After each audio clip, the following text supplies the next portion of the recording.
Otu jikọtara ụmụ akwụkwọ gụburu akwụkwọ na Community Secondary School Awkuzu amalitego ọrụ ịrụzigharị ụlọ akwụkwọ ndị dara ada n'ogige ụlọ akwụkwọ ha ahụ.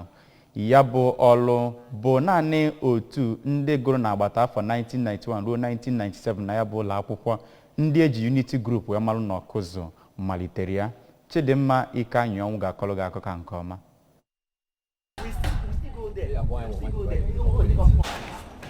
Ya bụ ụlọ akwụkwọ bụ nke dị n'ebe enweghị mmekọ n'etiti ndị mmadụ na ndị nwe obodo, bụ nke ọtụtụ ebe ya bụ ụmụ akwụkwọ na-anọ agụ akwụkwọ na ya bụ nke dara ada. Ọ bụ naanị nke a mere ndị otu Old Boys Association ya bụ ụlọ akwụkwọ jiri wee gbakọ aka ọnụ sị ka ha dozigharịa ya bụ ebe a na-agụ akwụkwọ na ya bụ ụlọ akwụkwọ. Ihe ndozi nke ha mere gụnyere ịkụgharị ụlọ ebe ahụ a na-agụ akwụkwọ, idozigharị ọnụ ụzọ, ibinyekwa ha ihe eji agụ akwụkwọ nke a kpọrọ white marker board na ihe ndị ọzọ gasị. Mgbe a na-agba ya ajụjụ ọnụ n'ihe kpatara ha ji wee mee nke a, ka onye chairman ya bụ otu bụ Maazị Ikechukwu Chidume kọwara na ọnọdụ ya bụ ụlọ akwụkwọ bụ nke na-agbazi ha anya mmiri ma kwuo mkpa ọ dị ihe mere ha ji wee gbaa mbọ ịhụ na ha lụgharịrị ya bụ ebe. Ọ jikwa otu aka ahụ yọọ ndị ọzọ ndị na-eme nke ọma na ya bụ obodo bụ Awkuzu ka ha gbaa aka ọnụ iji hụ na ya bụ ụlọ akwụkwọ bụ ejiamaatụ. Ka ọ na-eto ya bụ ọrụ ndị otu ahụ lụrụ, ka eze ọdịnala na-achị Awkuzu bụ Igwe Charles Anikweze kwuru na ya bụ atụmatụ ha mapụtara bụ nke dị mma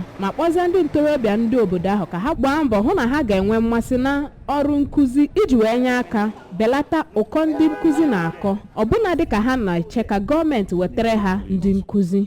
Onye ọzọ nọ na ya bụ ebe gụnyere Oriakụ Yukeria Nwaora kenekwara ndị otu Old Boys Alumni n'ichete ya bụ ụlọ akwụkwọ. Ndị ọzọ nọkwa na ya bụ mmemme gụnyere onye Chief Media Advisor nyegara Igwe Anikweze bụ Chief Wendell Oduche, onye Chairman School Based Management Committee nke Awkuzu bụ Dr. Ejike Ogwegbunam na ndị otu ya bụ Old Boys Association.